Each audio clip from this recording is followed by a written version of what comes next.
Welcome back to Heroes Next Door. Thank you all for watching. Today we are in Plymouth meeting. We are at Plymouth Community Ambulance, and we're going to take a look at what they have inside.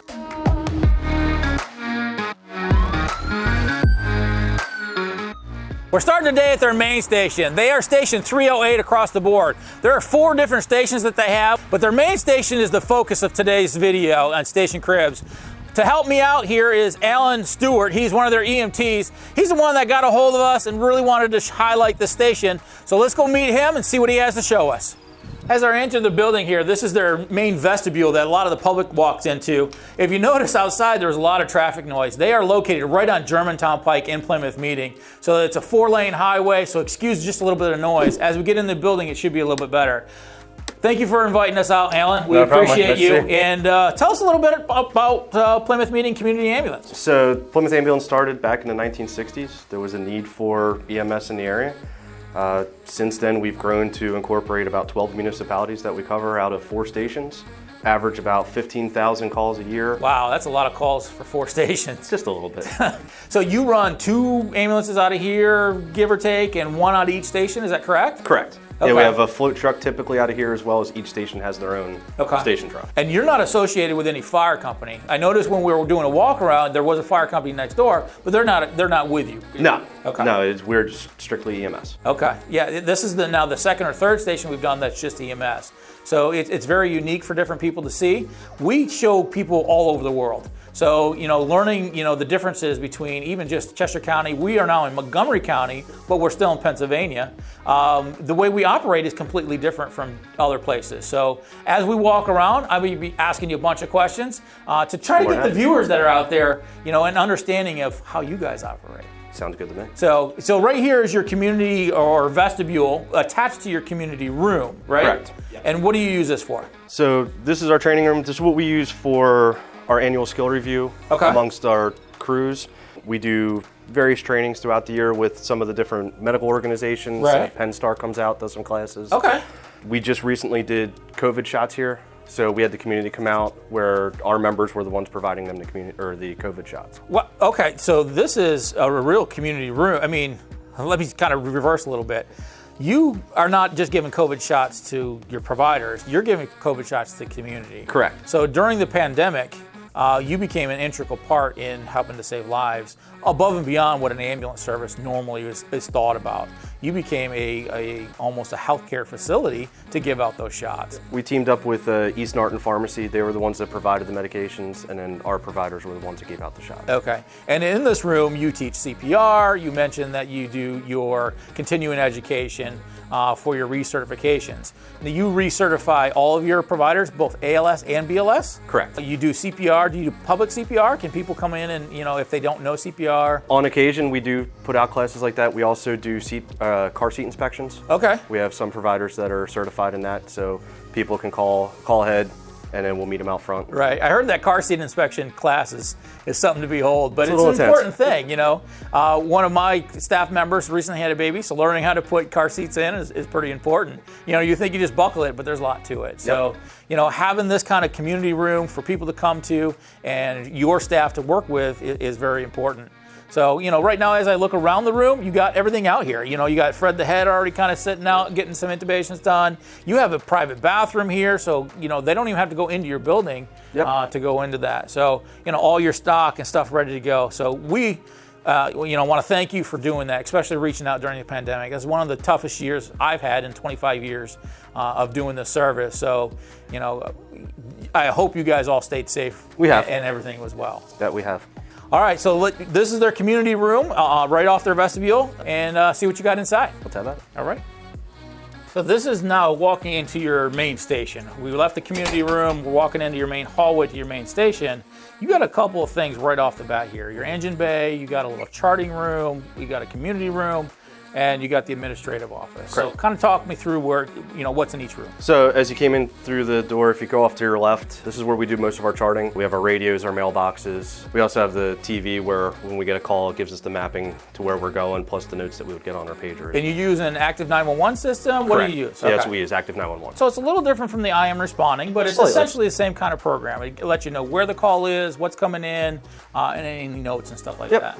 Yeah, that's awesome to have, especially with today's technology. You might as well use it to our advantage. Absolutely. So behind you is a board that's got all your crews. Today, you looks like you're fully staffed. Yeah. So you have main station and what else? So we have our main station, we have our A station, which is in Norristown, our B station, which is in East Narton, our C station, which is a little further out in Lower Frederick. Okay. And then we also have 2 floats.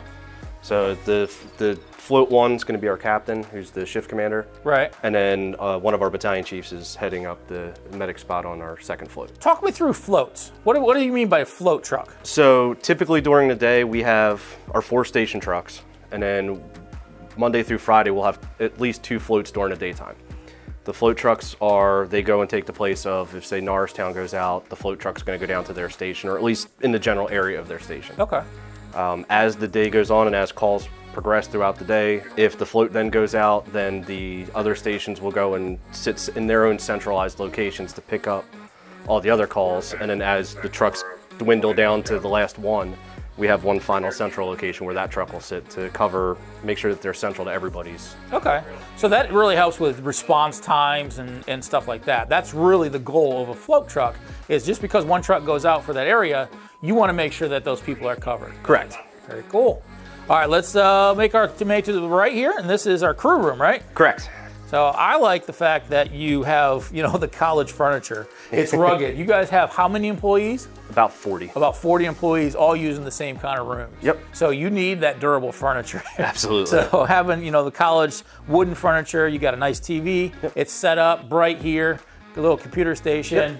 Yep. It's not a lot, but it does what it needs to do. It's home.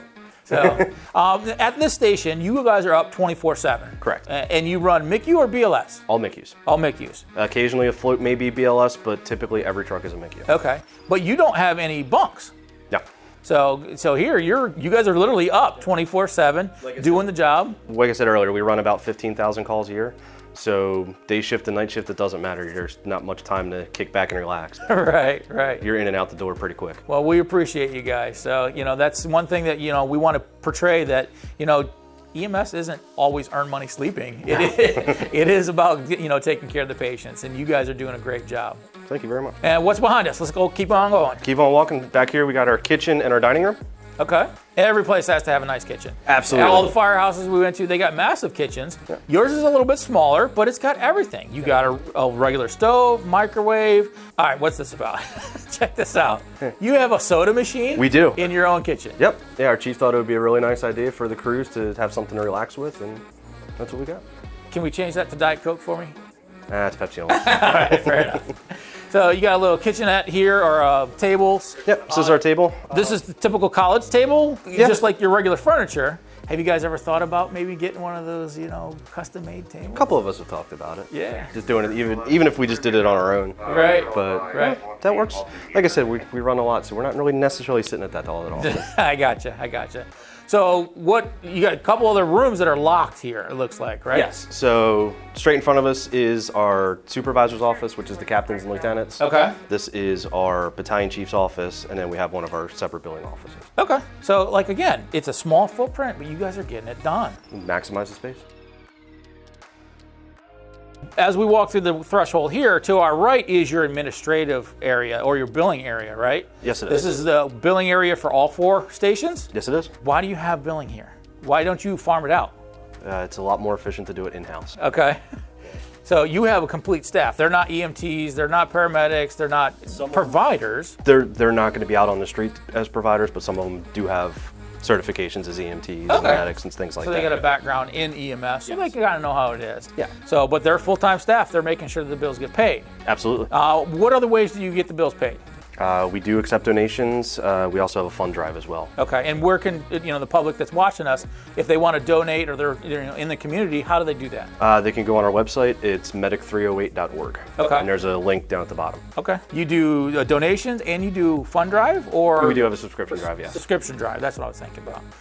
And what is a subscription drive? Not many people know what that means. So what it is basically when you subscribe to it, if you were to need our services, it helps with billing and stuff like that of what's out of your pocket and what's not, with if insurance doesn't cover everything or Okay. things of that. Okay. So it makes sense for the residents here in Plymouth meeting, and actually everywhere where you cover, to subscribe to an ambulance service. Absolutely. You know, it's something that's been around for a lot of years. Chester County does a lot of that, and it really is beneficial. You know, we get the mailers in all the time, and we're like, oh, what is this? This is Firehouse just raising money. No, it's not. It's really your own insurance policy above and beyond your insurance. So that's pretty cool. I subscribe to my local ambulance, so whether I need it or not, I still subscribe to it. So not only does it help the ambulance, but it helps you as a person that needs to take a ride on the ambulance to make sure that you're protected. Absolutely. So behind me, I see a couple of drawings or paintings or whatever. This is your original building, and that's this wall, right? Yes, the original building came out to here, and then through all the add-ons and things like that,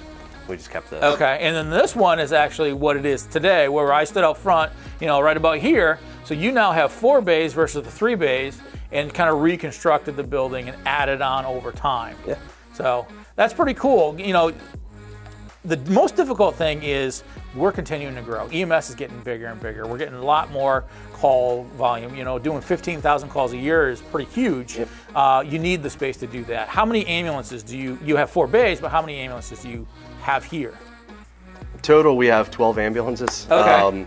We have 11 regular McHughes, and then we also have a bariatric truck. Oh, a bariatric truck. And that's a specialized truck for really large people, correct? Correct. And so it has a bigger stretcher.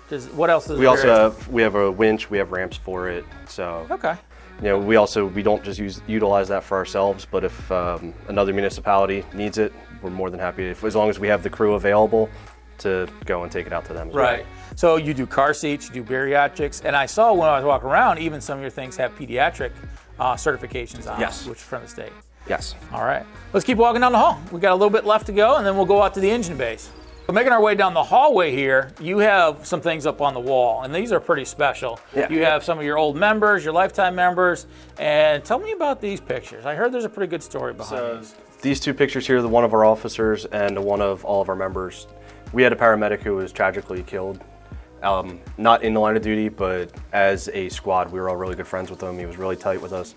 So for the funeral, we shut down the squad, had cover companies come in. So these pictures, minus I think 2 people. Okay. That was the squad at the time. Right. So it's one of the few times that we've been able to get everybody together, and Right. you know. So it shows the respect in the family that, you know, we talk about firehouses a lot on Heroes Next Door, but it's also EMS. We're a big family.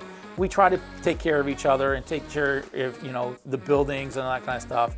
And putting this kind of thing up in remembrance of your friends and showing everybody that's here, that's pretty cool to have. Absolutely. So down off to my right is going to be your chief's office, right? And we also have our boardroom at the end as well. Okay. And then we're going to hit the engine bay. It splits into 2 here. You got one engine bay to my left and one engine bay to the right. So let's go out to the right, and what do you have in here? Okay. So this apparatus bay was one of the original side apparatus bay. Here you store your bariatric unit and the chief's vehicle. Well, for right now, usually this is where the supervisor truck will be. Okay. But during the day when that's out, the chief obviously gets preferential treatment. Right. So what else do you have in here? You got an engineer's room, you have cascade systems. So yeah, over here we have our cascade system for our O2 bottles. Along the back wall, we have some of our storage for rehab equipment. And some of the larger things for engineering that we're going to use a little bit more frequently. Okay. And then we have all of our wash stuff and then our decon station. Okay. And the window goes back to the boardroom because you've added on, right? Yes. So that used to go outside, now goes into a boardroom. Absolutely. So your engineer's room over here, you got all the supplies to do the routine maintenance stuff. Make sure your tires are good, cleaning, topping off the oils. You have all the little hand tools. Yep. So as one of the engineers, we schedule out like our major things like oil changes, tire rotation, like stuff like that. But the day-to-day things, if something breaks, we can fix it or at least temporarily fix it. Right. But we have all the tools necessary to do that. Yeah. And just like a firehouse, it's important to maintain our equipment. The more we treat our equipment like our own, the more respect we have it. You know, you guys are a billboard for the public to see. So having a nice vehicle, making sure all the screws are in and the things are good is very important. And the only way to do that is have an engineer's room. Absolutely. So, all right, let's go over to the other side and take a look at the other bay. All right, sounds good. So this is your second apparatus bay, and you have a couple of different things here. But before we move on, do us a favor, hit that subscribe, hit that notification if you like what we're doing, because we're trying to hit that 50,000 subscriber mark in just a couple of months. So Alan, what do you have back here? So this is our main apparatus bay. This is where the first out truck's going to be, the floats and things like that. Okay. What do you have in here? So in here we just switched over to the Ford E-Series with the Horton box. Okay. So all of our new trucks are going to these. They have the 360 cameras, a lot more lighting and things like that. Behind you, we have what we were running for a long time. We had the Mercedes, their 2500s. Okay. We have 3 versions of those. As we would get new orders in, we would decide what we liked, didn't like, and then change that for the next order. Okay. So after a while, we went from that and we started going to the Hortons. At our Norristown station, we also have transits to fit through the borough a lot better. Okay. And then we also, over here, we have pretty much like our supervisor chase car. It doesn't necessarily go out on calls, but if someone's in station and they need to go run an errand or the supervisor's by themselves that day, right, instead of taking a MICU wherever they go, they have the option of taking. Right. Just a couple of weeks ago, I was doing a training video and I noticed that your guys were over there in the truck. So, you know, you're over all the way in Chester County from Montgomery County. Yep. So that's the truck you're going to use to do So that. One of the things that we do and why we were in Chester County is we have members that are attached to the bomb unit and a couple of the different tactical units. Okay. So actually I'm one of those guys. So we have a couple medics and then myself that if the bomb unit goes out, we'll go tag along and be their medical component. Right, right. So, you know, your providers have a wide range of knowledge. You're ALS, BLS, you're, you know, working with the SWAT teams and the bomb squads and that kind of stuff. So, you know, just because you're not a fire department, and I'm not knocking fire departments, they have a lot of range things. As a standalone EMS unit, you guys have a lot to offer people. We do. As a career, as a volunteer, most of you guys are career here though, right? Correct. However, I heard you do have some volunteers. Yep, from 18 on, you can be a volunteer. You won't complete a crew, you'll actually ride as a third. Okay. But we still welcome volunteers to come, and a lot of the ones we have are ones that are going through EMT school. You don't have to be an EMT right away. Okay. But they're going through school, they want to learn to see what EMS is all about. And yeah, so if you're out there and you're watching this and you're thinking about becoming an EMT or you want to do anything, hit these guys up. They'll get you on the trucks, they'll start running. Got to be 18 for these guys, but they'll teach you what you need to know and see if this is a career for you. It's been a great career for me. I've been 25 years into it. How long have you been doing it, Alan? I've been an EMT for 9 years. I've actually been doing it full-time for 6. All right. Well, once again, we appreciate you. Thank you. Alan, I want to circle back around and talk about your fleet a little bit. These are fairly new ambulances, but you got pretty good mileage on them. We did a couple of videos on what's in the ambulances, what's in a MICU versus a chase car. We actually did a video over in Teaneck where they had a 1989 with 100 and some odd thousand miles on it. These have high mileage, but fairly new. Can you tell us a little bit more about, you know, how you cycle them out and those kind of things? So we cycle our trucks out roughly every 3 to 4 years. This right behind us is a 2016. That has a little over 70,000 miles on it. So like we've talked about a lot, we run a lot of calls, so we're going to put some miles on, especially with floating and things like that. So, but every 3 to 4 years we'll switch them out. Each truck we try to learn from the mistakes of the one before. We'll build on that for the next ones. So, and that's kind of why we went to the Horton boxes, was something different than what we've been doing to kind of fit the needs of the providers better. Right, and there's a lot of manufacturers out there. There's EVA, there's Hortons, there's, you know, lots of different manufacturers out there, and it's up to you guys to run in them, see how they use them, and how they're configured to help you out the best. Absolutely. So having a program that you guys, you know, cycle out every 3 to 4 years, 70,000 miles on a fairly new truck, that's a lot of mileage. So you guys have a pretty large territory and do a lot of runs. And that's out of our slow station. That's out of the slow station. So in your coverage area, what do you guys have? Is it mainly highways? Is it residential? What do you have? Everything. So the best way to put it is our main station has more of the highways. It's more denser suburban. Okay. Our Norristown station is a very urban station. If anybody's ever been to Norristown, it's very densely populated. They have a very large population there alone. Which is why you went to the transits down there, because the streets are narrower. The streets are narrower, and the Hortons don't really fit too well down there. Okay. Our B station, which is in East Norton, it's not as densely populated as, say, the Plymouth meeting area, but there's still a lot of people there. And then our Lower Frederick station is in western Montgomery County. It's pretty mountainous. Okay. You got Spring Mount ski area, you have a lot of farms, different things like that. So it it's different from what you're doing out here as opposed to what you're doing out there. Do your providers rotate from station to station? I know you have the float truck that kind of does that, but are you assigned to a certain station, or do you go anywhere? I personally am assigned to a certain station. I work our Lower Frederick one. Okay. Me and my partner, we're always partners. Other than that, every other platoon, with the exception of one, everybody rotates through every station. So you do a week at the main station, a week in Norristown, a week at the B, a week in Lower Frederick, and then cycle back around. Right. So you have to have that knowledge as that provider of working with urban, rural, areas for each of your stations. So Absolutely. you got a big knowledge group here. We appreciate that. So other than that, I think we're pretty much done with the station. So, is there anything that you want to portray to our viewers today? Just want to thank you guys, first off, for coming out and featuring us. And we just want to thank the community for all the support that we've been getting lately, especially with COVID and all that.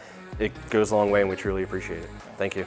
Once again, this is Heroes Next Door. We're doing Station Cribs. We're in Plymouth meeting. This is Plymouth Community Ambulance. Thank you all for watching. Do us a favor, hit that subscribe, hit that notification. We still want to build to that 50,000 subscriber mark in just a couple of months.